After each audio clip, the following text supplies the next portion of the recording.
North Korea has sent another sharp warning to Washington by firing more than 10 short-range ballistic missiles, as concern grows over Pyongyang's expanding nuclear and missile capabilities. The missile barrage came as the United States and South Korea conducted joint military drills, exercises that North Korea routinely condemns as rehearsals for an invasion. Kim Jong Un's government fired the missiles back-to-back from the Pyongyang area, with South Korea saying they traveled roughly 300 kilometers toward the Sea of Japan. Seoul and Tokyo were put on alert after the launches, with Japan saying the suspected ballistic missile fell into the sea outside its exclusive economic zone and no immediate damage was reported. North Korea fired more than 10 short-range ballistic missiles toward the Sea of Japan on August 20th, in its latest major show of force against the US-South Korea alliance. South Korea's military said the missiles were launched from the Pyongyang area and flew roughly 300 kilometers toward waters east of the Korean Peninsula. Seoul convened an emergency National Security Council meeting, condemned the launches and ordered the military to maintain heightened readiness. South Korea said the missile launches violate UN Security Council resolutions, which prohibit North Korea from conducting ballistic missile tests. Japan issued an emergency alert after detecting a suspected ballistic missile launch and began gathering information to protect aircraft, ships, and other assets. Japanese authorities said the suspected projectile had already fallen into the sea outside Japan's exclusive economic zone, with no immediate damage reported. The launches came as US and South Korean forces held the annual Ulchi Freedom Shield joint military exercises, though Washington had ordered the drills to be substantially reduced. Pyongyang has repeatedly condemned the exercises as preparations for an invasion, arguing that large-scale US-South Korean drills demonstrate Washington's continuing hostile policy. North Korea has described the military exercises as an immediate and open threat, warning that it would respond strongly to what it sees as hostile activity. The missile barrage is also being seen as a warning to Washington and Seoul over North Korea's nuclear policy, especially after Pyongyang rejected new overtures for dialogue. After failing in Iran, Trump courts Kim's regime again as Washington explores a fresh push to curb North Korea's nuclear ambitions. Trump wants Kim Jong Un back at the negotiating table as the APEC summit could create a surprise opening for a face-to-face meeting. Trump reaches out to Kim once again as Washington pushes for a November summit during the president's Asia trip. Kim-Trump Summit 2.0?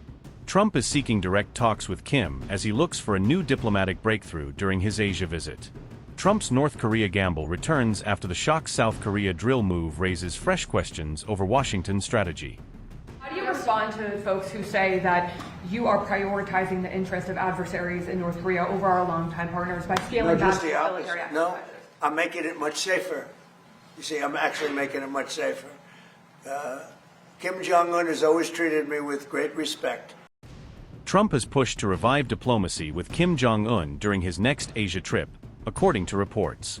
Trump reportedly urged aides to arrange a summit with North Korean leader Kim Jong Un in November, The Wall Street Journal reported. Trump could meet Kim during his next Asia trip, with the APEC summit emerging as a possible venue for the meeting. The APEC summit in China could provide an opportunity for Trump and Kim to meet in person and restart direct diplomacy. Trump and Kim had already held 3 meetings during his first presidential term, marking an unprecedented phase of US-North Korea engagement. Their 2018 Singapore summit marked the first meeting between a sitting US president and a North Korean leader. Both leaders pledged to work toward denuclearization, but their 2019 Hanoi summit ended without an agreement on the nuclear issue. Trump and Kim later held an impromptu meeting at the demilitarized zone in June 2019, where Trump became the first sitting US president to enter North Korea. Trump's latest diplomatic push came days after he announced plans to reduce US-South Korea military exercises. Trump said his relationship with Kim had partly influenced his decision to scale back the joint military drills.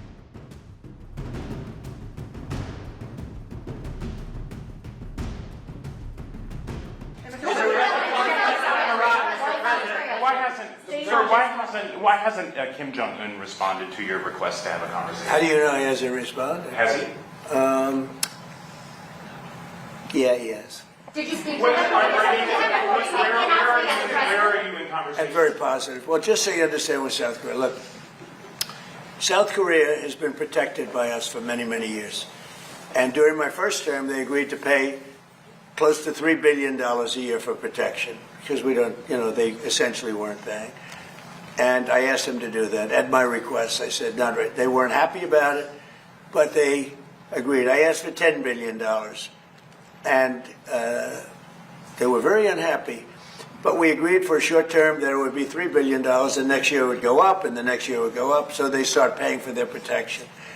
When the election was rigged and I ended up watching for 4 years and then coming back, I watched Biden rescind that $3 billion a year for whatever reason. When I called recently the president of South Korea, who I think he's very nice actually, but I called him, I said, would you like to give us a little hand? We don't need help with Iran, but if you'd like, give us a hand with Iran. He said, no thanks. And I said, wait a minute, we have 39,000 soldiers over there guarding you from Kim Jong Un, your next door neighbor, and you're not going to help us on a very easy military operation in Iran?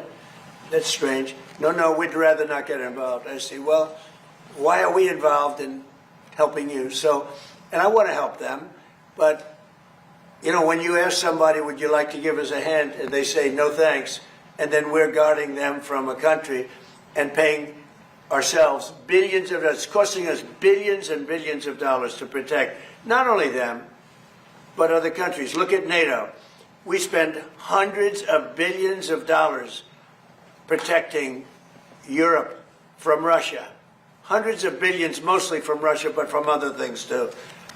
And then they say, well, they don't want to get involved with guarding the strait where they get most of their oil. They get 50% of their oil, and they don't want to get involved. Why are we doing it? So all I want is fairness. And South Korea, I get along with them very well, but they were paying $3 billion a year, and then they convinced Biden that I was probably a bad person and they shouldn't, and he immediately rescinded that order. So we were getting paid. We would have been getting paid a lot more, but we can't go around and protect all of these countries, especially when they're not there to help us.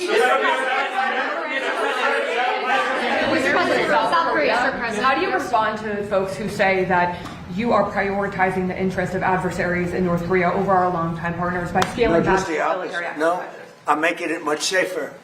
You see, I'm actually making it much safer. Kim Jong Un has always treated me with great respect, and we met on numerous occasions, actually, 2 primary occasions, spoken and spent time. I understand him, he understands me. You're doing war games. I get along with him. You know, he didn't like Biden, he didn't like Obama, he didn't like anybody. But I get along with him very well. Now, what I'm doing is making things safer. Just the opposite. Quiet. You're very disrespectful in front of this young man. Upgrade your news experience with the all-new HT app. Download now.